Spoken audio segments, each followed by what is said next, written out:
စတော်ဘယ်ရီဖြောပါတယ်ဒါကတော့လက်ဖြောပေါ့နော်ဆက်ဖြောမဟုတ်ဘူးရှင်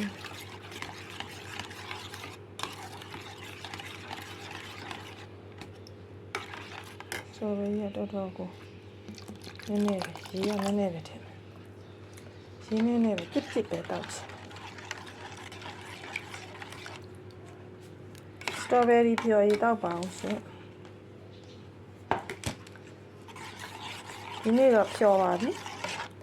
ဒီနေ့တော့စတော်ဘယ်ရီဖြောပါတယ်ရှင်ဒါကတော့လက်ဖြောပါ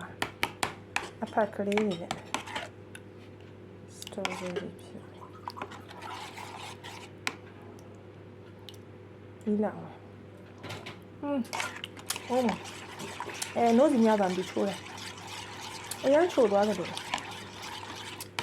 စတော်ဘယ်ရီဟိုဟာကြီးအောင်လုံးမှာဖြစ်ဟုတ်ပေါက်ကြပါအောင်ရှင်စတော်ဘယ်ရီလေးစတော်ဘယ်ရီဆိုတာဒါမှပြည့်ကောင်းမှကောင်းမယ်